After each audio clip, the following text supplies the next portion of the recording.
सगळे झूम वर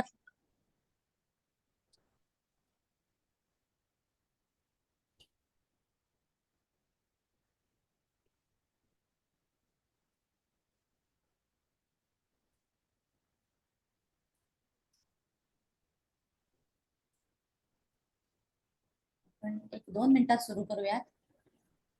तोपर्यंत आपले व्हिडिओज ऑन करा.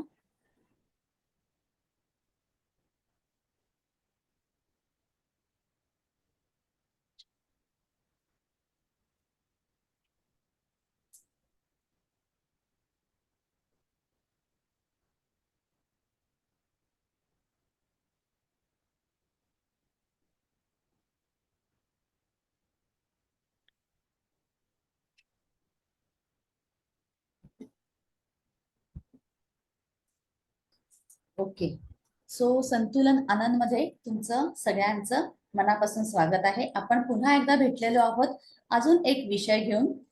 आपण इथे भेटलेलो आहोत माइंड ट्रेनिंग प्रोग्रामच्या इंट्रोडक्टरी सेशनसाठी. आपलं हे सेशन सुरू करण्याआधी नेहमीप्रमाणे थोडक्यात माझ्या संतुलन आनंद बद्दल सांगते. माझ्या सगळ्या जुन्या लोकांना संतुलन आनंद म्हणजे काय माहिती आहे. नवीन लोकांसाठी थोडक्यात नेहमी आनंदी राहण्याचं रहस्य म्हणजे संतुलन आनंद. संतुलन आनंद हा आहे मराठी ऑनलाईन प्लॅटफॉर्म. या नावाने माझे व्हॉट्सअप ग्रुप्स आहेत, ज्यात मी काही ऑनलाईन पेड वर्कशॉप्स तर काही ऑनलाईन फ्री वेबिनार्स अनाउन्स करत असते. आजकालच्या मॉडर्न जगात प्रत्येकासाठी आपली पर्सनॅलिटी, आपले शारीरिक आणि मानसिक स्वास्थ्य उत्तम असणं गरजेचं आहे.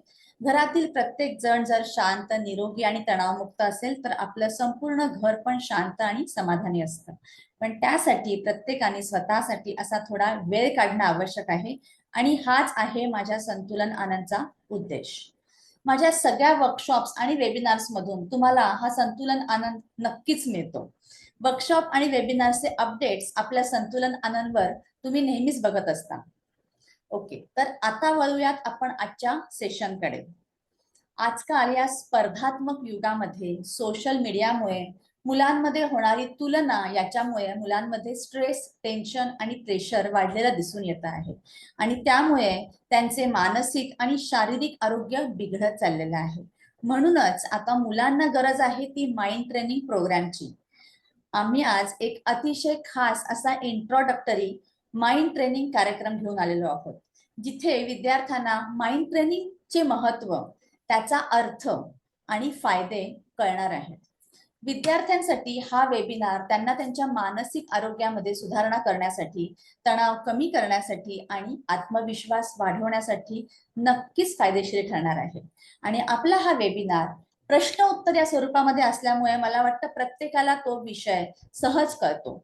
आणि त्यासाठीच मी संतुलन आनंदच्या प्लॅटफॉर्मवर आमंत्रित केलेलं आहे माइंडफुलनेस कोच नितीन महाडिक यांना. त्यांच्याबद्दल थोडक्यात सांगणं खूप जरा नाही, खूपच अवघड आहे. सो एज्युकेशन आणि क्वालिफिकेशन बद्दल त्यांच्याबद्दल सांगायचं तर he is bachelors in commerce, certified search inside yourself teacher, trainer the trainer Accenture certificate, neuro linguistic programming school of excellence. He is voice over artist also. Intermediate course in acting from Jeff Goldberg studio Mumbai, acting diploma progressive dramatic association and diploma in Buddhist psychology. आता हे सगळं ऐकल्यावर तुम्हाला सगळ्यांना प्रश्न पडला असेल, मग यात माइंडफुलनेस कुठे आला, राईट? पण नितीन यांच्या आयुष्यात अशा काही गोष्टी घडल्या की त्यामुळे ते या स्ट्रेस मॅनेजमेंट फील्डकडे वळले. शांती आणि आनंद शोधण्याचा नितीन यांचा शोध त्यांच्या आयुष्यात झालेल्या घडामोडींमुळे सुरू झाला. आयुष्यात घडलेल्या गोष्टींची उत्तरे मिळण्यासाठी आणि शांतता आणि समाधान शोधण्यासाठी त्यांचा आंतरिक प्रवास सुरू झाला. त्यांनी जो पहिला अनुभव घेतला त्यांच्यासाठी खूप काही शिकवणारा होता आणि त्यामुळे माइंड ट्रेनिंगसाठी त्यांना एक इन्स्पिरेशन मिळाले. स्वतःचं आयुष्य सुधारण्यासाठी त्यांनी अनेक प्रयत्न केले आणि अनेक पद्धतीच्या साधना पण करून पाहिल्या. अशा प्रकारे बऱ्याच गोष्टी एक्सप्लोर केल्यानंतर शेवटी त्यांनी माइंडफुलनेसचा मार्ग निवडला आणि आता जवळजवळ 14 वर्षांपासून ते माइंडफुलनेस कोच म्हणून काम करत आहेत. त्यांची ही आता दैनंदिन साधना बनली आहे म्हणायला हरकत नाही. कारण त्यांना त्याच्यामध्ये जे काही अनुभवायला मिळाले त्याने त्यांचं मन शांत झालं, त्यांच्यात खूप पॉझिटिव्ह चेंज झाले आणि त्यांच्यात झालेल्या या परिवर्तनाने त्यांना त्यांचे हे नॉलेज इतरांपर्यंत पोहोचवण्याची प्रेरणा मिळाली. आतापर्यंत त्यांनी भारत आणि परदेशातील विद्यार्थी, शिक्षक, एनजीओज आणि कॉर्पोरेट लीडर यांना प्रशिक्षित केले आहे. त्यांनी अनेक मोठ्या ब्रँड सोबत काम केलेले आहे. याच्याशिवाय गुगलमध्ये जी कंपनी माइंडफुलनेस आणि स्ट्रेस मॅनेजमेंटचे ट्रेनिंग देते त्या कंपनीचे हे सर्टिफाईड टीचर राहिलेले आहेत. जी संस्था आज 40हून अधिक देशांमध्ये माइंडफुलनेस कोर्स कंडक्ट करते. याच्याशिवाय ते ICF सर्टिफाईड माइंडफुलनेस वेल बिईंग कोच प्रोग्राम UAE मध्ये कंडक्ट करतात. आणि अशी ही त्यांची जर्नी पुढे नेण्यासाठी त्यांचा यात अजून खूप डीप अभ्यास, प्रॅक्टिस चालूच आहे. आणि त्यांच्या या अभ्यासाचा लाभ सगळ्या लोकांपर्यंत पोहोचावा म्हणून काही दिवसांपूर्वी आपण याच प्लॅटफॉर्मवर त्यांना भेटलो होतो स्ट्रेस मॅनेजमेंट वेबिनारसाठी. आणि आज आपण घेऊन आलेलो आहोत माइंड ट्रेनिंग प्रोग्राम विद्यार्थ्यांसाठी. सो मी इन्व्हाइट करते आहे नितीन महाडिक यांना. Welcome Nitin sir. थँक्यू. नमस्कार सर्वांना. थोडक्यात हा प्रोग्राम मी करायचं का ठरवलं? हा प्रोग्राम मी डेव्हलप केला होता एक 7-8 वर्षापूर्वी. पण तेव्हा मला ह्या प्रोग्राम बद्दल कोणी काही रिस्पॉन्स देत नसे. कोविड आला आणि थोडीशी आपली जागृती जरा वाढायला लागली. बरोबर. कारण की कोविडमध्ये फार मजेदार गोष्टी झाल्या. पहिल्यांदा सगळ्यांना वाटलं की वाह! आता आपल्याकडे खूप वेळ आहे. रोज पिक्चर बघायचा, रोज मोबाईलवरती काहीतरी बघायचं. एवढे दिवस आपलं जे सगळं एंटरटेनमेंट राहिलेलं आहे ते सगळं करून बघू. आणि मग काही दिवसांनी जसं-जसं लॉकडाऊन पुढे-पुढे होत गेलं, वाढत गेलं, तेव्हा आपल्या लक्षात आलं की जी टेक्नॉलॉजी आपल्याला आपल्याला वाटलं होतं सुखकर करेल, ती टेक्नॉलॉजीचं आपल्याला एवढं ॲडिक्शन व्हायला लागलं, की आज टेक्नॉलॉजी हा फायद्यापेक्षा मोठा शत्रू होऊन बसलेला आहे. म्हणजे मी एका डिजिटल ॲक्टिव्हिस्ट बरोबर बोलत होतो आणि मुलांच्या बाबतीत तेच झालं, की भारतामध्ये शाळेतला जगामध्ये सर्वात प्रलंबित असा लॉकडाऊन होता. शाळा बंद होत्या आणि म्हणून प्रत्येक मुलाच्या हातात फोन हा अनिवार्य झाला होता. पण त्या डिजिटल ॲक्टिव्हिस्टचं म्हणणं असं होतं, की फोन मुलांच्या हातात गेला शिक्षणासाठी, पण आता तो काढून घेणं अशक्य झालेलं आहे. आणि आता त्याचं ॲडिक्शन व्हायला लागलेलं आहे. त्यामुळे आता शत्रू आपल्या दाराशी नाही तर घरात येऊन ठेपलेला आहे. टेक्नॉलॉजीचे जितके सुंदर उपयोग करून घेता येऊ शकतात, तितकेच दुरुपयोग आपण पाहायला लागलेलो आहोत. आणि टेक्नॉलॉजीचा फायदा करून घेण्यापेक्षा इतरत्रही आपण त्याचा वापर करायला लागलो होतो. जसा की आम्ही काही शाळांमध्ये जेव्हा प्रोग्राम केले, तेव्हा असं लक्षात आलं, की नको तो कंटेंट सुद्धा खूप पाहिला जातोय. तर मी थोडक्यात तुम्हाला एक उदाहरण देतो. एकदा मी महिलांसाठी माइंडफुलनेसचं सेशन करत होतो. तर एक महिला छोट्या मुलाला घेऊन आले होते. तर सेशन सुरू व्हायच्या आधी तो आपला 3.5 वर्षाचा मुलगा असाच बसला होता. मला वाटतं ते काही येणाऱ्या मुलांचा जन्म एक एक्स्ट्रा इथे हाड घेऊनच येतात की काय जगात माहिती नाही. सपोर्ट मिळाला, मान दुखायला नको म्हणून. तर तो असाच एक एक 5-7 मिनिटं बसला होता. सॉरी. आणि मी त्याच्या जवळ गेलो आणि त्याचं तो जो कंटेंट बघत होता कार्टून काहीतरी, ते स्किप झालं आणि वेगळंच काहीतरी गाणं लागायला लागलं. एक नर्तिका काहीतरी कुठल्यातरी गाण्यावरती नाचत होती. तो तेही कुतूहलाने बघत होता. आता ह्यात चूक त्याची नाहीये. त्याला कंटेंट अल्गोरिदमनी कसा काय तिथे आला आणि काय झालं. पण जेव्हा मी त्याच्या हातनं मोबाईल काढून घेतला, त्याने तांडवपेक्षा मोठं काहीतरी करायला सुरुवात केली, की तो इतका आरडाओरडा करायला लागला, की मी मोबाईल परत त्याच्या हातात दिला. म्हटलं, "बाबा घे, तू रडू नकोस." आणि मग त्याच्या आईने सांगितलं, की "सर मोबाईल हातातनं काढून घेतला ना, रस्त्यावरती धावत सुटतो." माझ्याकडे आणखी एक केस आली होती. घरामध्ये 1 दिवस इंटरनेट बंद होतं. मोबाईल त्यामुळे बंद होता. लॅपटॉपवरती त्या मुलाला काही सर्फ करता आलं नाही. 16 वर्षाचा मुलगा. त्याने घरात 3-4 वस्तू फोडल्या. आता अशा पद्धतीने जर का आपलं माइंड सतत अनावश्यकरित्या जर का ओव्हर ऍक्टिव्ह व्हायला लागलं, जिथे मुलांना शांततेचा अनुभव नाही, स्वस्थ कसं बसावं ह्याचा रेफरन्स पॉइंट नाही, चंचल मन स्वतःहून कसं शांत करावं याचं ट्रेनिंग नाही, तर कदाचित मुलं खूप भावनिक उद्रेकामध्ये वाहत जाणार आहेत. आणि तो भावनिक उद्रेक आसपास होताना दिसतोय. म्हणजे आजकाल मुलांचे प्रॉब्लेम्स असे वाढलेले आहेत, की माझं स्टेटस लाइक न केल्यामुळे आणि मैत्रिणीचं किंवा मित्राचं लाइक केल्यामुळे वाद व्हायला लागलेले आहेत. मी एका 8वीतल्या मुलीला कोचिंग देत होतो. तेव्हा ती म्हणाली, "आमच्याकडे पाहुणे आले ना, आम्ही छान असं मेकअप वगैरे करून बसते, कारण की माझी बॉडी इमेज नीट राखली." कुठनं आलं हे? 8व्या इयत्तेत बॉडी इमेज त्यामुळे आम्ही तर माती खायचो मैदानावरती बॉडी इमेज कसली आली आहे मरायला. तर ते तर पण आता आहे आता अशा ह्या समस्या. पण त्याला नुसतं मुलांना ओरडून आपल्याला उपयोग नाहीये. तर मुलांना आपल्याला सिस्टमॅटिक मेंटल ट्रेनिंग देता आलं पाहिजे. बरं दुसरं आता माइंड कसं मॅनेज करायचं नाही माहिती नसल्यामुळे अँक्झायटी खूप पटकन होते मुलांना. मग छोट्या-छोट्या गोष्टीत आय एम डिप्रेस्ड. मग मी कधी-कधी "अहो राजेहो, तुम्हाला डिप्रेस शब्दाचा अर्थ माहितीये का? कशाला म्हणतात डिप्रेशन? छोट्या-छोट्या गोष्टींनी तुम्हाला काय होतंय डिप्रेस व्हायला?" पण ती त्यांची व्होकॅब्युलरी झालेली आहे. I have OCD, I am depressed असं काहीतरी सतत काहीतरी बोलत राहणे आणि सोशल मीडिया त्याच्यामध्ये भर टाकतं आहे. त्यामुळे कुठेही आपण शास्त्रशुद्धरित्या मुलांना मेंटल ट्रेनिंग हा भाग आपल्या करिक्युलममध्ये नाहीये. बरं आपण लहानपणीपासून स्वतः पण ह्या सूचना ऐकलेल्या आहेत आणि आपण तीच सूचना मुलांनाही देतो. लक्ष दे, लक्ष कुठे लक्षपूर्वक काम कर.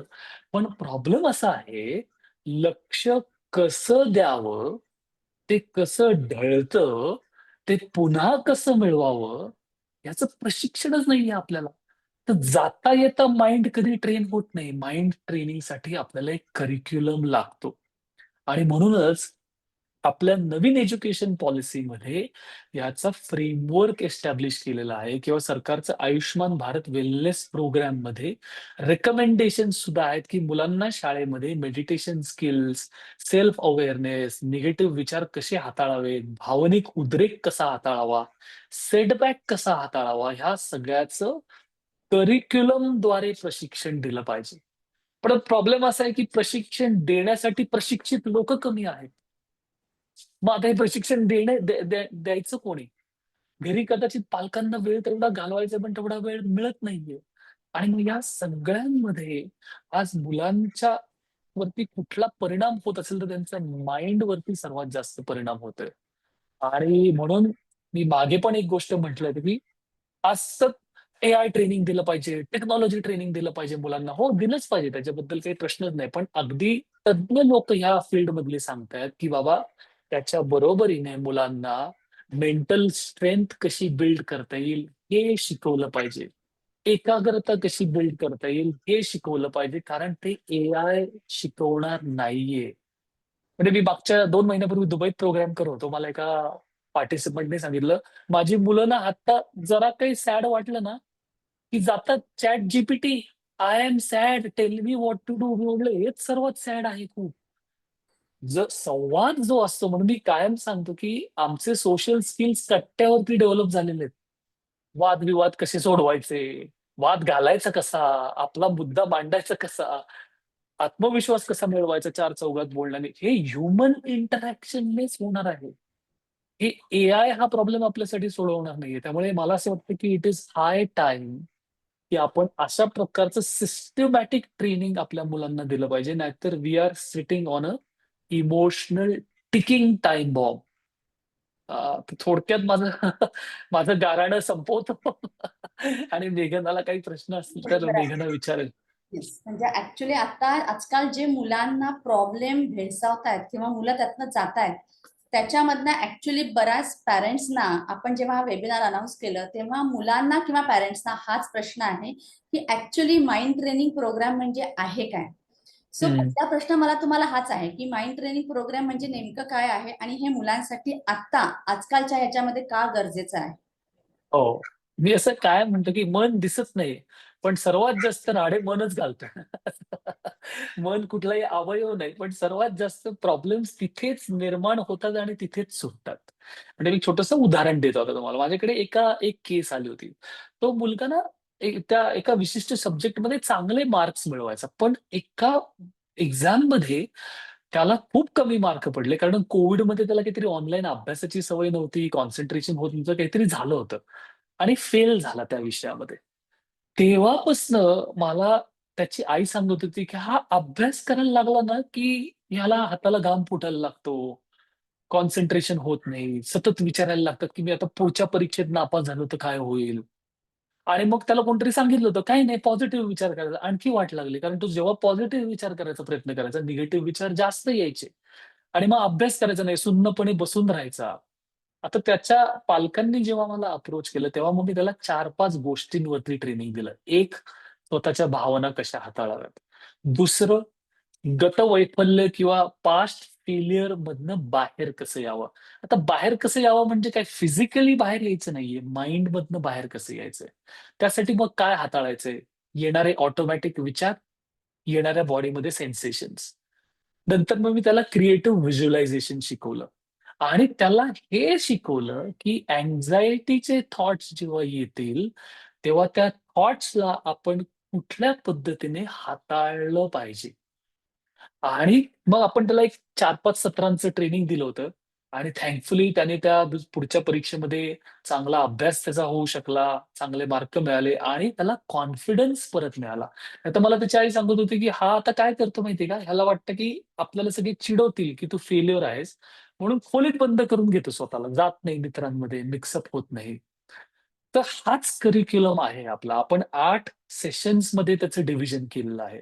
पहिल्यांदा आपण मुलांना शिकवतो, की स्ट्रेस रिलीज कसा करायचा. आता आपल्याला वाटतं मुलांना काय स्ट्रेस आहे? खूप आहे. आपल्याला जाणवत नाही. आणि तो विविध प्रकारे येतो. जसं माझ्याकडे एक शाळेतील खेळाडू आला होता आणि तो बॅडमिंटन खेळतो. आणि त्याला मी विचारलं, "तू सराव सगळा हा करतोस, रोज एवढं प्रॅक्टिस करतोस, अभ्यास करतोस, शाळेत जातोस, रिलॅक्सेशनसाठी काय करतोस?" म्हणतो, "काय नाही करत. मला माहितीच नाही कसं करतात ते." आणि मग त्याला मला रिलॅक्सेशन प्रोटोकॉल शिकवावा लागला. तर आपण स्ट्रेस अगदी कसा घालवावा, त्यामुळे छान रेस्ट कशी मिळेल, हे आपल्या सेशनमध्ये असतं. दुसरं, भावना म्हणजे काय? आता आपण लोकांना म्हणजे लहानपणी जर काही ट्रेनिंग दिलं नाही, तर मोठं झाल्यानंतर सुद्धा आपल्याला भावना हाताळताना कधी-कधी चॅलेंज येतो. फॉर एक्झाम्पल काल मी एका ट्रेनिंगमध्ये कोणाला सगळ्या पार्टिसिपंट्सला विचारत होतो, "व्हॉट आर यू फीलिंग?" मी "व्हॉट आर यू फीलिंग" विचारलं, तर त्यांनी आज सगळे प्रत्येकजण असं करत. आता ते फील करत नाहीत, विचार करतात मी काय फील करतोय. म्हणजे फीलिंग्सशी टचमध्ये नाही होत आपण. आता फीलिंग्सशी टचमध्ये नसल्यावरती हा रेफरन्स पॉइंट नसेल माझ्याकडे, की भावना म्हणजे काय? येतात कुठून? जातात कुठे? त्या हाताळायच्या कशा? मग मला एखादं वाईट वाटलं, तर ते काय करायचं? राग आला, त्याचं काय करायचं? आनंद वाटला, त्याचं काय करायचं? त्याचं स्वरूप काय आहे? हे सगळं आपण त्याच्यात समजून सांगतो. दुसरं, विचार येतात कुठनं, जातात कुठे? काय ट्रॅजेक्टरी असते त्यांची? अनावश्यक विचार आले तर ते कसे हाताळायचे? त्याच्यावरती आपण भर देतो. नंतर टेक्नॉलॉजी माइंडफुली कशी वापरायची? त्यामुळे आपण मुलांना काही प्रोटोकॉल्स सांगतो. For example simple protocol. झोपायच्या आधी 30 मिनिटं मोबाईल पाहायचा नाही. 2-3 एक छोटीशी माइंडफुलनेसची प्रॅक्टिस करायची. आणि मग काहीतरी जर्नलिंग करता येईल, काहीतरी करता असं आपण त्यांना ॲक्टिव्हिटी देतो. तर आपण काय करतो त्यांचे हॅबिट्स हळू-हळू ट्रान्सफॉर्म करण्याकडे फोकस करतो. नंतर आपण power of words, mindful language असं एक सेशन घेतो. आजकाल म्हणजे आता एक लास्ट वीकमध्ये मला एका पालकांची तक्रार आली होती. "अहो, मी शॉक झाले. आमची मुलं जी लँग्वेज वापरतात एकमेकांमध्ये बोलताना, ज्या प्रकारचे ह्यांचे शब्द आहेत, ज्या प्रकारे सर्रास बॅड वर्ड्स वापरण्याची ह्यांना सवय लागलेली आहे, माहितीही नाहीये त्यांना, की त्याचा परिणाम काय होतो आपल्या लँग्वेजमुळे. आता यांना कसं काय करायचं मला प्रश्न पडलेला आहे. तर त्यामुळे माइंडफुल लँग्वेज, माइंडफुल वर्ड्स शब्दांचा परिणाम काय होतो स्वतःच्या डोक्यात आणि उच्चारलेल्या शब्दांचा. आपण हे त्याच्यामध्ये शिकवतो. असा आपला 8 सेशन्सचा प्रोटोकॉल आहे, जो कंप्लीटली नॅशनल एज्युकेशन पॉलिसीशी पण अलाइन्ड प्रोटोकॉल आहे. आणि ह्याच धर्तीवरती अमेरिकेमध्ये जवळजवळ 200 शाळांमध्ये हा करिक्युलम राबवला गेलेला आहे. mindfulschools.org नावाची एक 10 वर्ष कार्यरत संस्था आहे.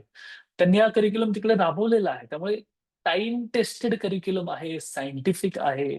जिथे मुलांना खऱ्या अर्थाने माइंड ट्रेनिंग किंवा माइंडचा विकास करता येईल. कॉन्सन्ट्रेशन डेव्हलप करण्यासाठी आपण त्याच्यात माइंडफुलनेसचे एक्सरसाइजेस सांगतो आणि छोटे-छोटे एक्सरसाइजेस असतात.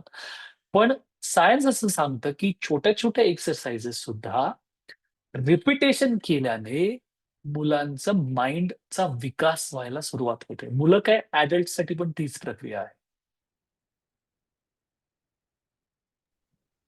ओके. पण आता आजकालच्या काळामध्ये डिस्ट्रॅक्शन्स खूप जास्ती आहेत मुलांमध्ये.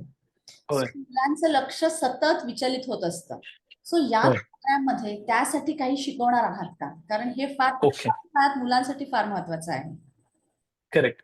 आता आपल्याला जाणवत नाही, पण मी आज दिवसभरात आणखी एक वेबिनार केला. सगळे एचआर मधली लोकं होती. तिथेही मी तेच बोलत होतो, की डिस्ट्रॅक्शन्सची किंमत फार मोठी असते. आणि रोज आपण आपल्या माइंडला कशाचं ट्रेनिंग देतोय? सतत डिस्ट्रॅक्टेड राहा. सतत विचलित राहणे. का? कारण टेक्नॉलॉजी आहे. सतत दर 2 मिनिटांनी, 1 मिनिटांनी मोबाईल उचलून पाहणे. जरा लक्ष इकडे-तिकडे जायला लागलं, की काहीतरी परत पाहणे. शांत बसणे आणि एकाग्र बसणे, आपलं एकाग्रतेने बसणे आपल्याला माहितीच नाहीये. आता मग प्रॉब्लेम काय, की हा प्रॉब्लेम खूप मोठा आहे. त्यामुळे आपली तयारी खूप मोठी असली पाहिजे आणि त्यासाठी आपल्याला विशिष्ट प्रकारच्या रोज साधना केल्या पाहिजेत. त्या साधना केल्याद्वारे आपण आपली फोकस करण्याची कपॅसिटी निश्चित वाढवू शकतो, हे सायंटिफिकली सुद्धा सिद्ध झालेलं आहे. पण प्रॉब्लेम असा आहे, की आपली साधना कमी पडते, तयारी कमी पडते आणि बाहेरची प्रलोभनं दुप्पट-तिप्पट आहेत. त्यामुळे आपण माइंडला नकळत सतत विचलित राहण्याचं ट्रेनिंग देतोय आणि इतक्या विचलित अवस्थेमध्ये अभ्यास चांगला होऊ शकत नाही, क्रिएटिव्ह विचार चांगला होऊ शकत नाही, खेळ चांगला खेळला जाऊ शकत नाही. कुठलीही क्रियाशील, क्रियात्मक गोष्ट करायची असेल, तिथे आपल्याला माइंड सपोर्ट करणार नाही. कारण आपण ट्रेनिंग कशाचं देतोय माइंडला? विचलित राहा, डिस्ट्रॅक्टेड राहा. त्यामुळे स्पेसिफिक माइंडफुलनेसच्या प्रॅक्टिसेसद्वारे ही कपॅसिटी बिल्ड नक्की करता येते. ओके. आता तुमचा जे आहे पेड माइंड ट्रेनिंग प्रोग्राम आहे. सो त्याच्याबद्दल थोडक्यात सांगाल, की तो किती दिवस चालतो? त्याच्यामध्ये एक्झॅक्टली काय शिकवलं जातं? कसा सगळा करिक्युलम असतो? त्याच्याबद्दल तुम्ही थोडक्यात सांगाल? हो. आपला 2 महिन्याचा करिक्युलम आहे. आठवड्याला आपण एकच सत्र घेतो. पण मोस्ट इम्पोर्टंट म्हणजे एक आठवड्यातलं एक सत्र झालं, की त्या अख्ख्या आठवड्यामध्ये आम्ही घरी करायला एक होमवर्क देतो. तो होमवर्क 5 ते 7 मिनिटाचा असतो. तो 5 ते 7 मिनिटाचा होमवर्क पालकांनी मुलांकडनं जरूर करून घेणं अपेक्षित असतं. कारण की हा प्रबोधनात्मक कार्यक्रम नाहीये. हा स्किल बिल्डिंगचा कार्यक्रम आहे. स्किल बिल्डिंगचा कार्यक्रम म्हणजे हे सरावानेच या स्किल्स बिल्ड होतात आणि सराव जर का नाही केला, तर ह्या स्किल्स बिल्ड होणार नाहीत. त्यामुळे स्किल बिल्ड होण्यासाठी किंवा त्याची जर्नी सुरू करण्यासाठी आपल्याला एक 2 महिन्याचा कालावधी जाऊन द्यावा लागतो, ज्या दरम्यान मुलांना ही प्रॅक्टिसची सवय लागते. आणि मग कोर्स झाल्यानंतर सुद्धा काही प्रॅक्टिसेस रोज 5 ते 7 मिनिटं साधना करणं अपेक्षित आहे. कारण की काही प्रोजेक्ट्स ही लाईफटाईम असतात. असं होत नाही, की मी एकदा कोर्स केला, आता माझं सगळं भागलं, आता संपलं, आता मी जगत जिंकता, असं नाही. सचिन तेंडुलकर 24 वर्ष भारतासाठी क्रिकेट खेळला आणि त्यातले फार कमी दिवस असतील, जेव्हा तो मैदानावर उतरला नाही. कारण आपण परत आपली धार बोथट होऊ शकते आणि म्हणून साधनेला आपल्या संस्कृतीमध्ये साधना कधी करावी? रोज करावी. दैनंदिन साधना करावी. पण आपल्या आयुष्यातले साधना बदलल्या. आपण WhatsApp साधना, Netflix साधना, कार्टूनच्या साधना ह्या जास्त करायला लागलेल्या असल्यामुळे मनातला शत्रू मोठा हावी होत चाललाय आपल्यामध्ये. ओके. सो हा जो प्रोग्राम आहे तो एकूण 8 दिवसांचा आहे. जरी 2 महिने असेल तरी सुद्धा. येस. आठवड्यातनं तुम्ही 1 दिवस असा हा प्रोग्राम घेता? कारण आठवड्यातनं एकच सेशन, ते सेशन झाल्यानंतर होमवर्क काय आपल्याला एक मुलांना बुकलेट देतो, त्या बुकलेटमध्ये होमवर्क लिहिलेला असतो, तो त्यांनी रेकॉर्ड करावा, पुढच्या सेशन्स मध्ये आल्यावरती त्यांनी अनुभव शेअर करावेत. असं सगळं शेअरिंग आणि प्रॅक्टिस ओरिएंटेड करिक्युलम असल्यामुळे मुलांना त्याचं काय करायचं नक्की, आपली स्वतःची प्रॅक्टिस कशी करायची हे हळूहळू शिकता येईल. म्हणजे काही दिवसांनी पालकांनी लक्ष द्यायची गरज नाही. मुलांना एकदा कळलं की काय करायचंय, त्यातली आज छोटीशी प्रॅक्टिस आपण शिकूया. एक एक प्रॅक्टिस आणि नंतर परत तुम्ही मला कधीही भेटला नाहीत आजच्या वेबिनार नंतर आणि मी ही जी प्रॅक्टिस आत्ता शिकवतोय तेवढी जरी मुलांनी केली तरी बघा त्यांना फायदा होईल. म्हणजे आपल्याला असं नाही की आता आमच्या सेशन मध्ये यायलाच पाहिजे असा अट्टहास नाही. त्यामुळे मी कधी कधी फ्री वेबिनार्स पण घेतो. मी सांगतो ह्या 1-2 प्रॅक्टिसेस करा, तुम्हाला फायदा दिसेल एक 4-5 महिन्याने. ठीक आहे. सो ताईंच्या लक्षात आलं, ताईंना मला मेसेज आला होता की 2 महिने रोज मुलं कशी बसणार म्हणून ओके. शाळेत जातातच की रोज, काय बसतात की 5-6 तास. आता हा संपूर्ण तुमचा जो कोर्स आहे माइंड ट्रेनिंगचा, त्याच्यामुळे मुलांच्या अभ्यासावर आणि त्यांच्या इमोशनल, आपण म्हणू की एकूण भावनिक आरोग्यावर कसा परिणाम करतो? ओके, चला आता मी हा प्रश्न पालकांनाच विचारतो. एकाग्रता कधी ढळते हे मला सांगा. चला त्याच्यावरती हे उत्तर आधारित आहे. कॉन्सन्ट्रेशन लॅप्स कधी होतं आपलं?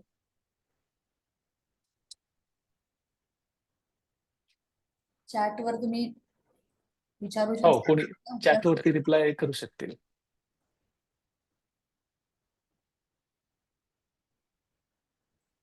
किंवा फोकस जातो कधी आपला हे समजून घेणं जास्त गरजेचं आहे आधी. प्रश्न नीट कळला नाहीये, परत सांगा. प्रश्न हा आहे की तुम्ही मला प्रश्न विचारलात की कॉन्सन्ट्रेशन कसं बिल्ड करता येईल. माझा प्रश्न आहे की कॉन्सन्ट्रेशन जातं कशामुळे? फोकस जातो कशामुळे? डिस्ट्रॅक्शन्स हा, खूप जास्त प्रमाणात. एक्झॅक्टली. डिस्ट्रॅक्शन्स आणि डिस्ट्रॅक्शन 2 प्रकारचे असतात. बाह्य डिस्ट्रॅक्शन जे की मोबाईल फार उत्तम काम करतोय आपल्याला सतत डिस्ट्रॅक्टेड ठेवण्यामध्ये. आणि दुसरं इंटरनल डिस्ट्रॅक्शन्स. इंटरनल डिस्ट्रॅक्शन्स म्हणजे आपले विचार इकडे-तिकडे भरकटतायत. ते आपल्याला एका ठिकाणी ठेवता येत नाही. मग मागचं काहीतरी आठवत राहतं, पुढचं काहीतरी आठवत राहतं. कंटिन्युअसली माइंडचा सीसॉ चालू आहे. आणि ह्या डिस्ट्रॅक्शन्स मधनं रिकव्हरी कशी करायची हे आपल्याला माहितीच नाहीये. त्यामुळे कधी-कधी आपण ॲडल्ट्स पण खूप असा अनावश्यक विचार केला, की आपण म्हणतो, "काय माझं डोकं कुठे उलटं माहितीच नाही. कुठं लक्ष होतं माहितीच नाही. काय करत होतो मी या दरम्यान कळलंच नाही मला काही." किंवा मुलं पण 2-3 पानं वाचतात. वाचलेली असतात 2-3 पानं. डोक्यात काही गेलेलं नसतं. परत वाचावं लागतं. का? कारण ते वाचण्याच्या प्रक्रियेदरम्यान मन अनेक ठिकाणी भटकून आलेलं असतं. त्यामुळे अॅब्सॉर्ब काहीच झालेलं नाहीये. आणि म्हणून आपल्याला मनाला वारंवार डिस्ट्रॅक्शन्स मधनं रिकव्हर कसं करायचं ह्याचं प्रशिक्षण दिलं पाहिजे. म्हणजे आत्ता फॉर एक्झाम्पल मी आत्ता ह्या वेबिनारवरती बोलतोय. डिस्ट्रॅक्शन दिवसभर तर मी वेबिनार करतो तेव्हा बाहेर कुठलातरी कन्स्ट्रक्शनचा आवाज चालू आहे, दारावरची कुठलीतरी बेल वाजली, कुठलातरी डेस्कटॉप नोटिफिकेशन ऑन झाला. हे सगळं चालू असताना मला पटकन रिकव्हर पण करता आलं पाहिजे ना. मग तो ऑन गोइंग फोकस राहील माझा. आणि प्रॉब्लेम असा होतोय की आपलं आत्ता जर टेक्नॉलॉजी ड्रिव्हन जे जग आहे, तिथे आपण मोस्ट ऑफ द टाइम्स आपण डिस्ट्रॅक्टेडच आहोत. आणि ट्रेनिंग करत नाहीये स्वतःला आपण, की डिस्ट्रॅक्शन्स कमी कशी करावी. त्यामुळे मेन प्रॅक्टिस ही आपण शिकली पाहिजे, की डिस्ट्रॅक्शन्स कमी कशी करता येतील.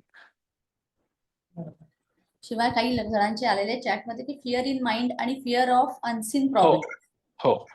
आता फिअर ऑफ अनसीन प्रॉब्लेम्स म्हणजे तेच मागे या मुलाचं जे उदाहरण दिलं ते एकदा तो त्या एका विषयात नापास झाला, त्याला सतत वाटायला लागलं, की मी आता नापासच होत जाणार आहे म्हणून.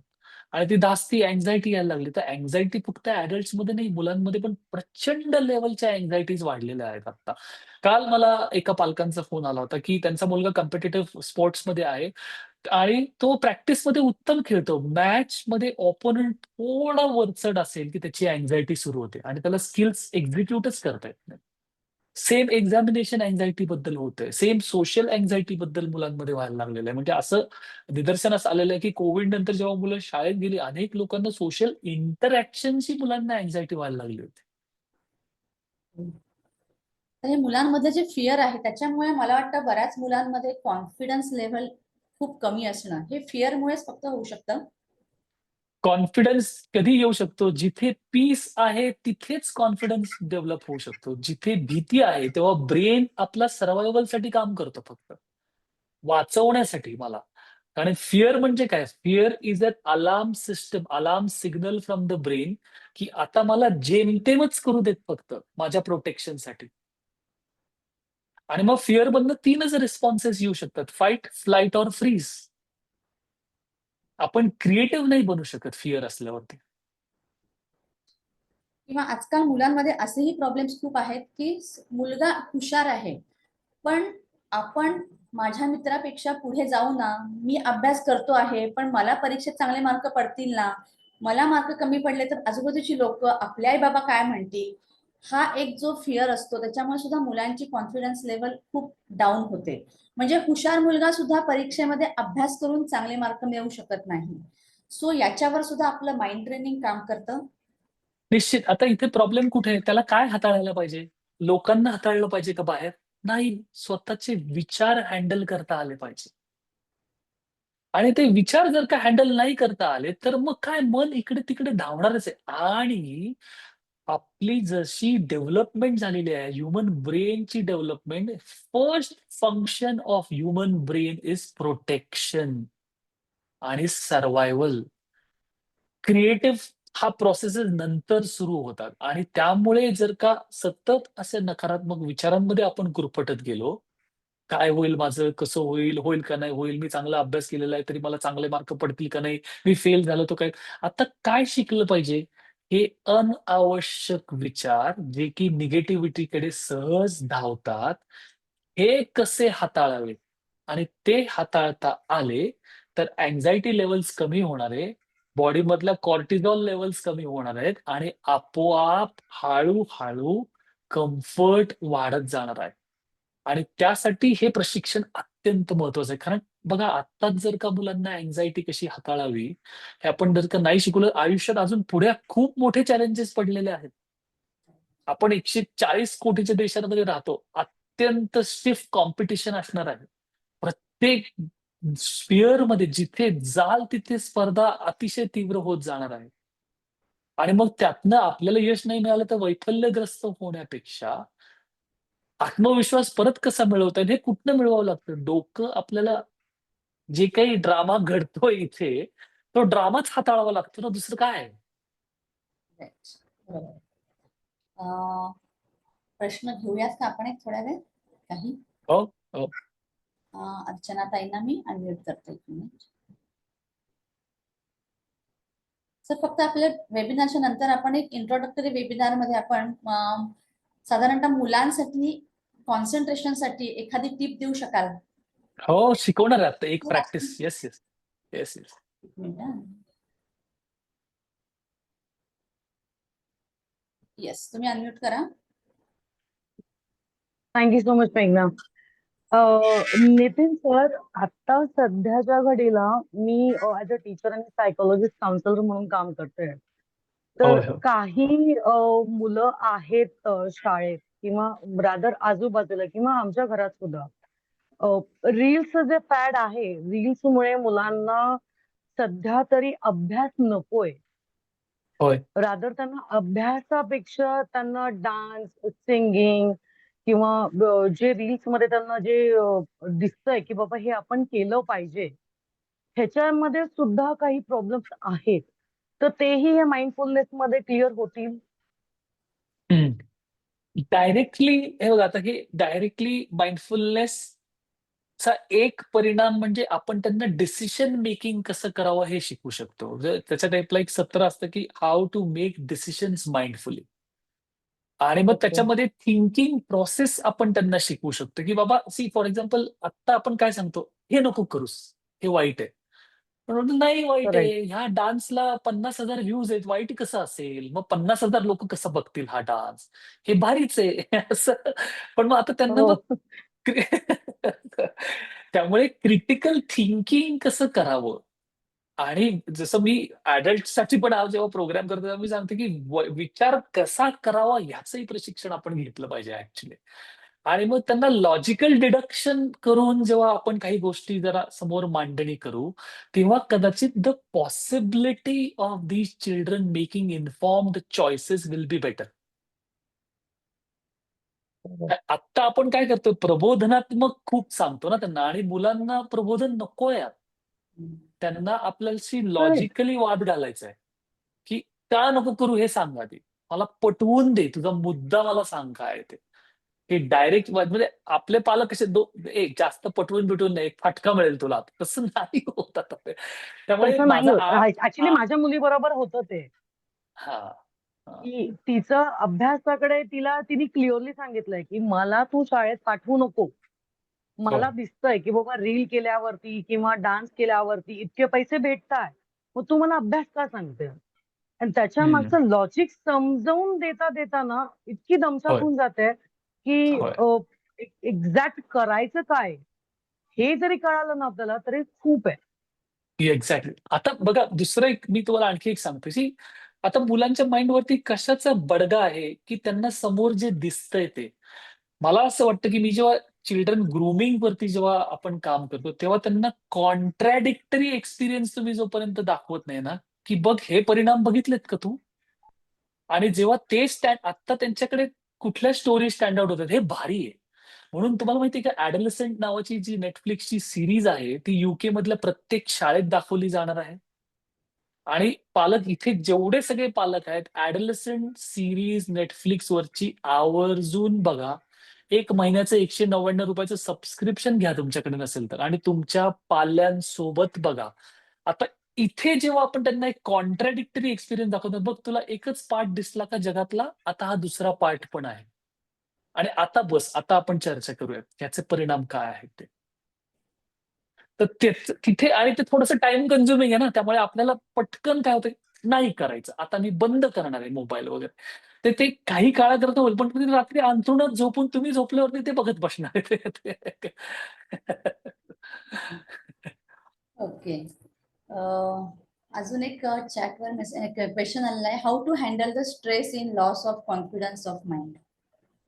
तेच आहे. ह्याला आपण इंग्रजीमध्ये मेंटल रेझिलियन्स म्हणतो. आता WHO चं डेफिनेशन काय आहे रेझिलियन्सचं? Bouncing back from adverse event. एखादी नकारात्मक घटना घडली असेल, त्याच्यातनं मेंटल इम्पॅक्ट मधनं बाहेर येणे. आता मेंटल इम्पॅक्ट मधनं बाहेर येणे म्हणजे काय करायचं? तर त्या झालेल्या घटनाक्रमामुळे वारंवार येणारे निगेटिव्ह थॉट्स आणि भावना जर का मला हाताळता आल्या, तर मग मला लॉस ऑफ कॉन्फिडन्स तेवढा भेडसावणार नाही. म्हणजे तुम्ही परत एक उदाहरण, मला अनेक वर्ष जे माझ्या डोक्यात आहे. 16 वर्षाचा असताना, नाक फुटलेलं असताना, समोर जगज्जेते गोलंदाज असताना, आपला सचिन तेंडुलकर म्हणतो की नाही, मी ह्या परिस्थितीत खेळीन. माझ्या आतल्या भीतीला आणि नकारात्मक विचारांना मी हाताळीन, आणि तिथनं त्याचं वर्ल्ड्स बेस्ट बॅट्समनची जर्नी सुरू झालेली आहे. हे आपल्याला करणं खूप गरजेचं आहे. जसं मला आठवतंय, माझा पहिला ट्रेनिंग प्रोग्राम मी कॉर्पोरेटमध्ये केला, आणि फॉर्ममध्ये एक प्रश्न असतो, या ट्रेनिंग बद्दल तुम्हाला काय आवडलं नाही? एका पार्टिसिपंटने लिहिलं होतं, ट्रेनर अजिबात आवडला नाही. आणि मी रात्रभर म्हणजे आता काय करायचं? आपल्याला तर ह्या क्षेत्रात काम करायचंय. कसं हाताळायचं स्वतःला? जाऊ का परत माझ्या सेल्स जॉबकडे? हे सगळे विचार येणार ना. तुझी नाहीये बहुतेक कपॅसिटी, नको याच्यात पडू. शांतपणे या सगळ्याचा निचरा होऊन देऊन, एक नव्याने आपल्याला चॉईस करावा लागतो. आणि मग ते निगेटिव्ह विचार जेव्हा येतात, भावना येतात, तेव्हा त्या हाताळाव्या लागतात. मग हळू-हळू आपण कॉन्फिडन्स रिगेन करायला लागतो. इथे मी परत तेच सांगतोय. इथे जे सगळा ड्रामा चाललेला असतो, तो ड्रामा जर का हाताळता आला, तर आपल्याला आयुष्यातले बरेच कठीण प्रसंग हाताळता येऊ शकतात. म्हणजे मी आता सगळ्यांना सांगतो, मला प्रामाणिकपणे सांगायला हरकत नाही. मी 16-17 वर्षाचा असताना माझ्यावरती फिजिकल लैंगिक अत्याचाराचा एक प्रसंग झालेला होता. त्याने मी इतका ट्रॉमाटाइज झालो होतो. मग मला मित्र सांगायचे की बिअर प्यायची, भारी वाटतं. आपल्याकडे सोल्युशन्स फार भारी-भारी आहेत ना, एक. पण मग तेव्हा कळलं की नाही, हे बिअरच्या नादाला लागलं तर चोऱ्या-माऱ्या कराव्या लागतील. आई-वडिलांचं नाव खराब होईल. मग काय करायचं? आता इथला ड्रामा कसा हाताळायचा?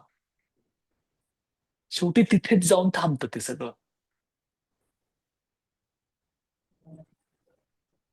ओके. सो तरी सुद्धा अजूनही म्हणजे खूप मुलांना हे प्रॉब्लेम्स आहेत हे पॅरेंट्सना माहिती आहे, पण तरी सुद्धा अजून तेवढं आपल्या माइंड ट्रेनिंग प्रोग्रामकडे लोक म्हणजे माहिती नाही, पण का तेवढं ते लोक विचार करत नाहीत की नाही आपल्या मुलांना याची गरज आहे.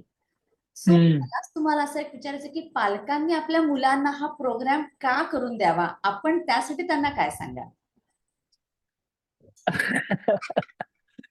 आता हे मी प्रोग्राम प्रोपोगंडा करतोय म्हणून नाही, पण एकंदरीतच तुम्ही बघा की मी कायम सांगतो, our mind can be our greatest friend or the greatest enemy. म्हणजे आज जजमेंट इन एरर कशामुळे होतं? माइंडमुळे होतं. उद्रेक माइंडचा ऍस्पेक्ट आहे. कॉन्फिडन्स हा माइंडचा ऍस्पेक्ट आहे. फिअरलेसनेस माइंडचा ऍस्पेक्ट आहे. फिअर माइंडचा ऍस्पेक्ट आहे. लो सेल्फ इस्टीम माइंडचा ऍस्पेक्ट आहे.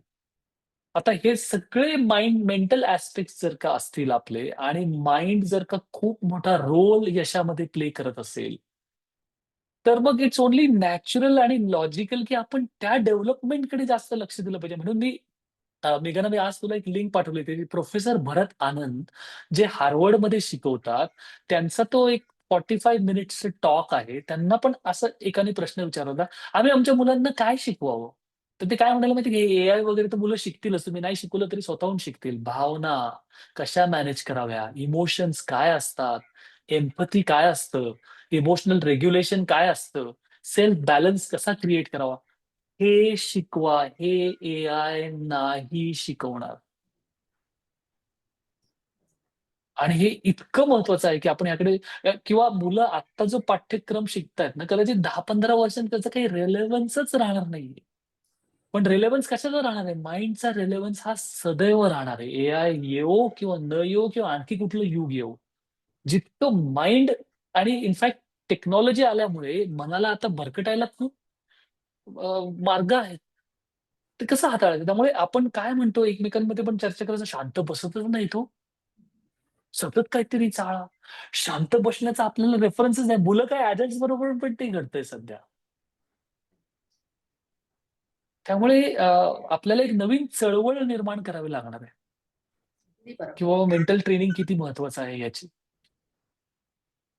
ओके. सो आता या आपल्या इंट्रोडक्टरी वेबिनार मध्ये बरीच मुलं आहेत जे अटेंड करतायत. सो त्या हो. मुलांसाठी कॉन्सन्ट्रेशनसाठी एखादी येस. देऊ शकाल? येस, आपण सगळ्यांनी मिळूनच सराव करूयात आता. मुलांनो, पालकांनो, तुम्ही जर का खुर्चीत बसलेला असाल तर दोन्ही पाय जमिनीवरती टेकवायचे आहेत. क्रॉस पाय करून बसू नका. बेडवरती बसलेला असाल, जमिनीवरती बसलेले असाल तर सुखासनात साधी मांडी घालून बसायचं. हात मांडीवरती असे असे तुम्हाला जसं सोयीस्कर आहे तसे ठेवा.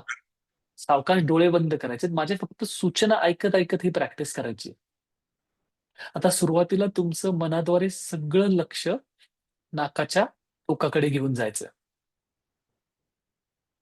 तिथे आपल्याला श्वास आत आणि बाहेर जातो त्याची जाणीव होते. आता तुमचं काम काय आहे? पूर्णपणे श्वास जोपर्यंत आत जातो त्याच्यावरती लक्ष ठेवायचंय आणि श्वास पूर्ण बाहेर येईपर्यंत लक्ष ठेवायचंय.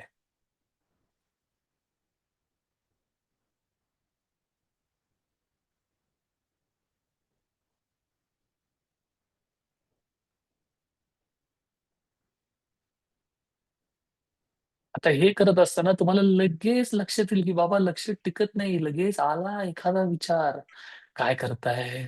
हे आमच्याकडनं करून घेतलं होतं. हे अवघड आहे. हे असे विचार इकडे-तिकडे अनावश्यक विचार यायला लागतात. जेव्हा आपल्याला कळेल की माझं लक्ष श्वासावरती नाहीये, परत श्वासाकडे यायचंय. हा या एक्सरसाइजचा पहिला भाग आहे.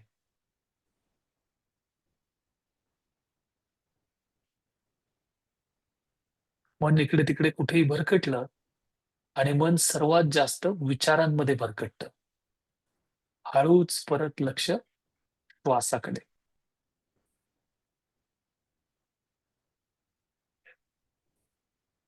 आणि आता नेक्स्ट स्टेप.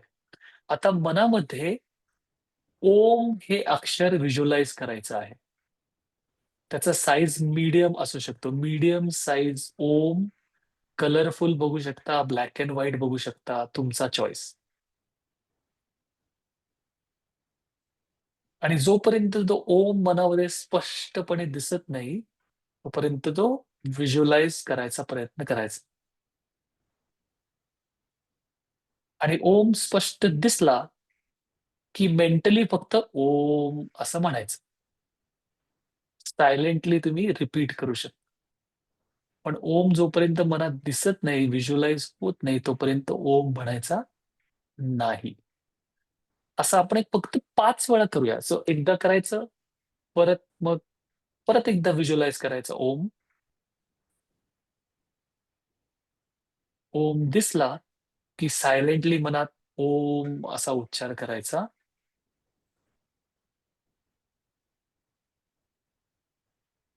परत थर्ड राउंड.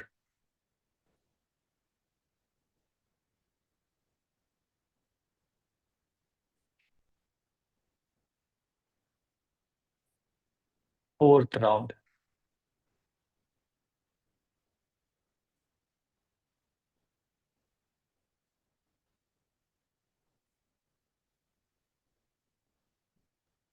आणि आता लास्ट राउंड.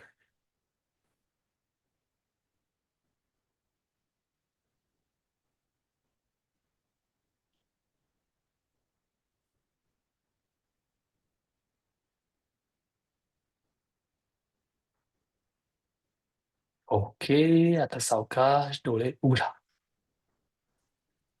आता बघा, रोज आपण व्हॉट्सअपचा सराव किती वेळ करतो? 2 तास, 3 तास. आता आपण किती वेळ सराव केला? एक 2-3 मिनिटं. थोडंफार शांत वाटलं हो का नाही? पालक हो, विद्यार्थी हो, सांगा जरा. शांत वाटलं का मन अजून डिस्टर्ब झालं? वाट लागली माझ्या मनाची. बाप रे! काय एक्सरसाइज सांगितलं, असं झालं का? अच्छा, हे करुणात्मिकाने असं थम्स दाखवलं. व्हेरी गुड बेटा. हां, वाह! छान ओके. प्रॅक्टिस आणखी थोडं शांत वाटलं, मन थोडं सेटल झालं का नाही झालं?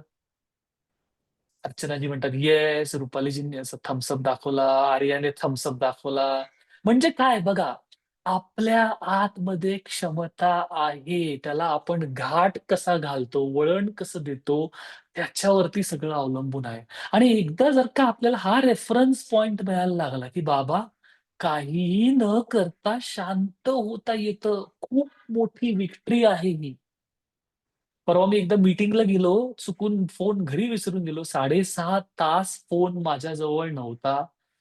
मला असं देव भेटल्याचं सुख जाणवायला लागलं. काही चलबिचल नाही आपल्या अंगात, मीटिंगमध्ये व्यवस्थित लक्ष लागतंय आणि मोस्ट इम्पॉर्टंटली शांत राहता येतंय. त्यामुळे हे एकदा आपण हळू कल्टिव्हेट करायला लागलो ना, की मग आपण आपला जो शत्रू आहे टेक्नॉलॉजी, जो आता खरं तर शत्रूच म्हणला पाहिजे, त्याच्याशी आपण डील करू शकू. आणखी 4-5च रिस्पॉन्स झाले. एक 48 लोकं आहेत. बघा, बघू बरं आणखी बाकीच्या लोकांना काय वाटलं विद्यार्थ्यांना. शर्वरीचं थम्स आलाय. ओके. आणि मग काय हे जे कल्टिव्हेशन होईल, ही जी शांतता, हा जो फोकस येईल, तो कुठेही वापरता येतो ना. डान्समध्ये वापरता येतो. मुलांना म्युझिक क्रिएट करू दे, छान नाटकं लिहू दे, छान पोएट्री करू देत. आपल्याला पाहिजेत ना. गायक पाहिजेत, कंपोजर पाहिजेत, फिल्म डायरेक्टर्स पाहिजेत, चांगले क्रियात्मक, क्रिएटिव्ह लोकं पाहिजेत ना. नुसते डॉक्टर, इंजिनियर तयार करून काय करायचं आपण समाजावर? पण तिथेही लागणारच आहे ना आपल्याला मेंटल पॉवर त्याची. Okay, very good. लोकं असे थम्स दाखवतायत. Okay, very good. ह्याचा अर्थ काय? की आपण माइंड डेव्हलप करू शकतो. 2 मिनिटाच्या एक्सरसाइजमध्ये आपल्याला हे कळलं. तर अभ्यासाला बसायच्या आधी किंवा तुम्ही हॉबी क्लासला जात असाल, म्युझिक शिकत असाल, काहीही करायच्या आधी हा छोटासा एक्सरसाइज करा. हा एक्सरसाइज मी खेळाडूंना पण शिकवतो, जे विद्यार्थी आहेत आणि स्पोर्ट्समध्ये आहेत. त्यांनाही शिकवतो आपण. रोज 2-5 मिनिटं करायला सुरुवात करा आणि परत कधीही नाही भेटलात मला, हा एक्सरसाइज करत राहिलात तरी तुम्ही मला सांगाल, की येस मला बदल जाणवतो. अगदी बरोबर. खूप छान एक्सरसाइज होता ऍक्च्युली हा. मी पण केला आणि खरंच खूप छान वाटलं. सो मला असं वाटतंय की आता ह्या संतुलन आनंद मार्फत मी आपला हा माइंड ट्रेनिंग प्रोग्राम मॅक्सिमम लोकांपर्यंत पोहोचवायचा प्रयत्न करते आहे.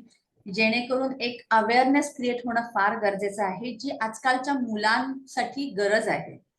सो मला असं वाटतंय माइंडफुलनेस काय, सॉरी, आपला आता माइंड ट्रेनिंग प्रोग्राम जो आहे त्याची फीज काय आहे, काय ह्याच्याबद्दल सगळी सविस्तर माहिती आपल्याला उद्या आपल्या संतुलन आनंदच्या प्रत्येक ग्रुपमध्ये तुम्हाला मिळणार आहे. कधीपासून सुरू होतो आहे, काय टायमिंग आहे, हे सगळं आहे.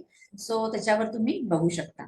सर, अजून एक दुसरी गोष्ट, उद्यापासून सुरू होणारं जे माइंडफुलनेस सेशन आहे, जे आता आपण ऑनलाईन राबवायचा प्रयत्न करतो आहोत, जे तुम्ही आतापर्यंत ऑफलाईन घेत होता. सो त्या हम्म, हम्म. सेशन बद्दल काय सांगाल? त्या सेशन मध्ये काय असणार आहे, त्याचे फायदे काय आहेत, जे अडल्ट साठी आहे माइंडफुलनेस सेशन? हो हो. आता ऍडल्ट्स मध्ये पण ताणतणाव खूप वाढलेला आहे. म्हणजे India diabetic population of the world व्हायला लागलेला आहे. ऍव्हरेज हार्ट अटॅक रेट आपल्याकडे 55-45 होतो, तो 35 वरती आलेला आहे. इतकं ताणतणाव वाढलेला आहे. आणि मी आज पण एका वेबिनार मध्ये तेच सांगत होतो, प्रॉब्लेम मोठा असेल तर तयारी मोठी पाहिजे, चॅलेंज समोर मोठी असेल तर तयारी आपली मोठी पाहिजे. आणि तेच आहे परत माइंडफुलनेसच्या प्रॅक्टिसेस, जसं मेघनाने सांगितलं की गुगलमध्ये जी कंपनी जो कोर्स शिकवते त्या कंपनीचं मी सर्टिफाईड टीचर राहिलेलो आहे. त्यामुळे ह्या प्रॅक्टिसेसमध्ये सायंटिफिक फाइंडिंग्स आहेत आणि आपलं भारतातलंच नॉलेज आहे जे 50 देशांमध्ये त्या कंपनीने पसरवलेलं आहे. या माइंडफुलनेसच्या प्रॅक्टिसेसने आपला ताणतणाव निश्चित कमी करता येतो. निश्चित आपल्याला त्याचे फिजिकल आणि सायकोलॉजिकल बेनिफिट्स आहेत. म्हणजे जर का तुम्हाला कोणाला आणखी जास्त संशोधन करायचं असेल याच्यावरती, तर MBSR, M for Mumbai, B for Bombay, S for sugar, R for rat, MBSR असं गुगलवरती टाईप केलं, त्याला माइंडफुलनेस बेस्ड स्ट्रेस रिडक्शन असा सिलेबस अमेरिकेमध्ये गेली 40 वर्ष राबवलं जातं आणि त्याचे काही अमेझिंग बेनिफिट्स लोकांना मिळालेले आहेत. तर एक्झॅक्टली आपलं जे ट्रेनिंग आहे ते MBSR बेस्ड आहे.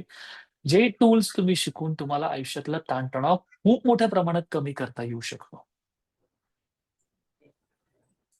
ठीक आहे. सो उद्यापासून ते ट्रेनिंग सुरू होत आहे आपलं. रात्री आहे 8 ते 10 आणि परवा परवा. शनिवार, येस, 10 ते 12, नाही सॉरी 9 ते 11 असे 2 दिवसांचं ट्रेनिंग आहे. त्याच्याबद्दल सुद्धा इन्फॉर्मेशन मी परत आपल्या ग्रुपवर टाकणारच आहे. ओके. शुअर. येस. आता मला वाटतं क्वेश्चन अजूनही येत आहेत, हो, पण आता घेऊयात. एक 5-7 मिनिटं आहेत ना आपल्याकडे? आहेत 5 हा, ओके. एक 2-3 प्रश्न होऊ शकतील मग. Yes. आता एक आलेला आहे, what can we do to avoid mobile phobia? आता फोबिया, मला फोबियाचा अर्थ वेगळा होतो बरं का. फोबिया म्हणजे ते समोर वस्तू दिसली की अंगात कंपन यायला लागतात भीतीची, तर तो फोबियाचा अर्थ तो आहे. तर तुम्हाला तेच अभिप्रेत आहे का या प्रश्नाबद्दल, का मोबाईल ऍडिक्शन म्हणायचंय? मला कळलं नाही ऍक्च्युली.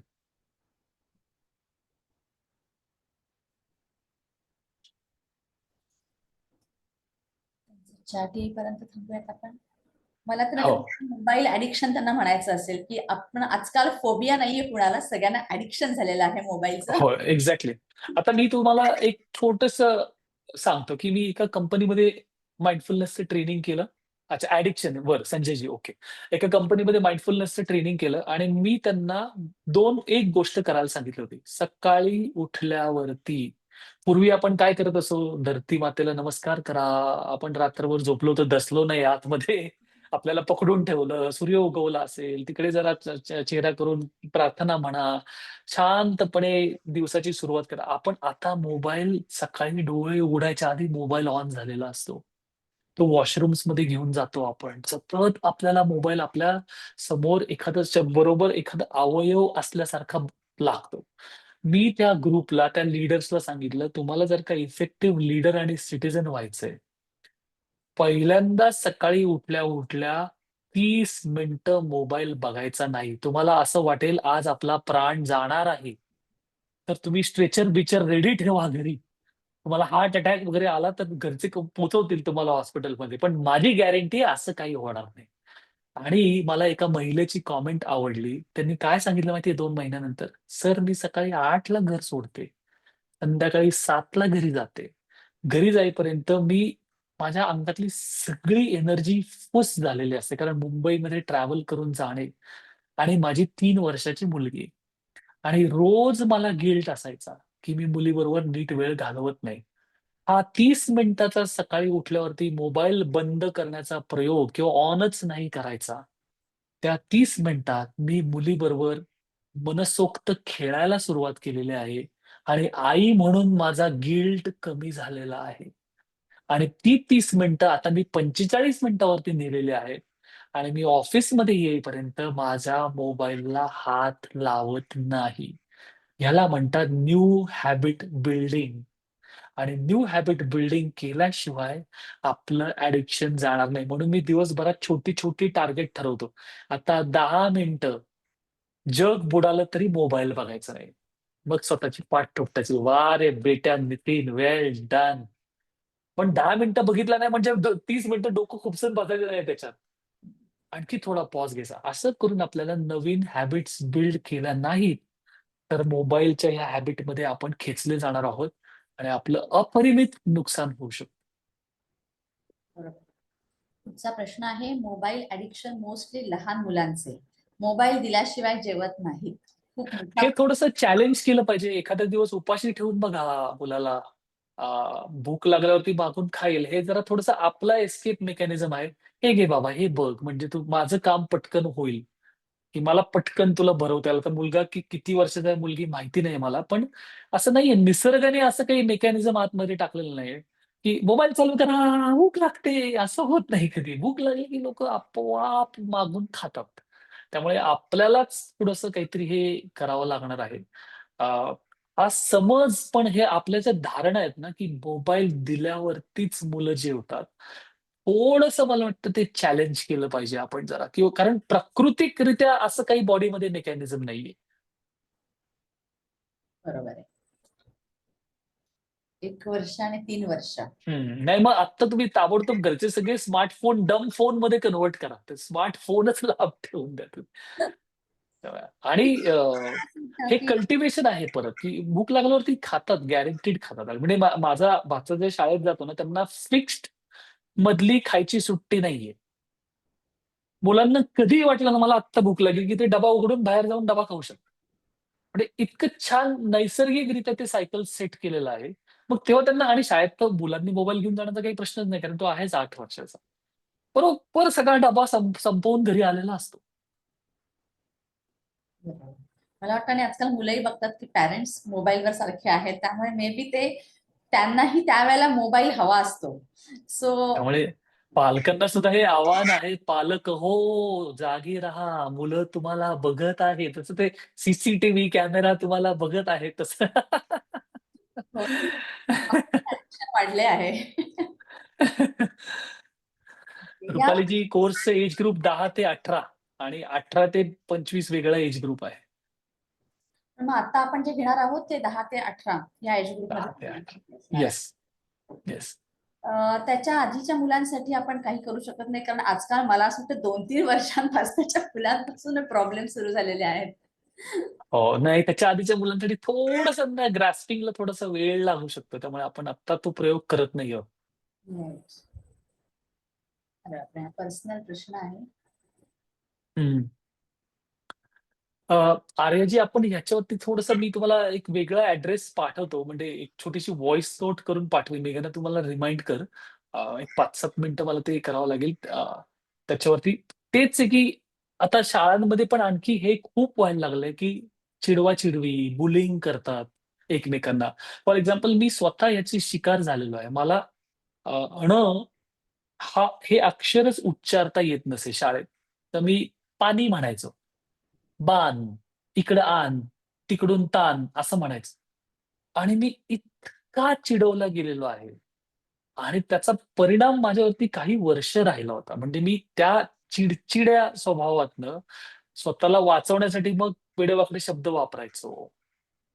मग व्हायलंट व्हायचो शाळेमध्ये, की आपल्याला कोणी चिडवू नये म्हणून. पण आता नंतर मला कळलं, की ही मुलं थांबणार नाहीत. कारण मी आकर्षणाचा भाग आहे ना एक त्यांच्यासाठी.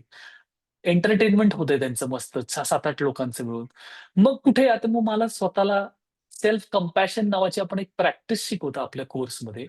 आणि ते सेल्फ कंपॅशन कल्टिव्हेट करणं स्वतःसाठी फार गरजेचं आहे. नाहीतर खूप वेगवेगळ्या पद्धतीने शाळांमध्ये बुलिंगचं प्रमाण सुद्धा खूप वाढलेलं आहे. त्याचे परिणाम फार दूरगामी असू शकतात ॲक्चुअली. त्यामुळे मुलांना आपण सेन्सिटिव्हिटी शिकवली पाहिजे. की काय परिणाम होतो समोरच्यावरती चिडवल्यामुळे, दुसऱ्याच्या भावनांवरती. आणि सेम तुला जर का चिडवलं गेलं तर तुझ्यावरती काय इम्पॅक्ट होऊ शकतो हे पण त्यांना शिकवणं गरजेचं आहे. त्यामुळे आपण एक छोटस सेक्शन बुलिंग वरती कव्हर करतो आपल्या सिलेबसमध्ये.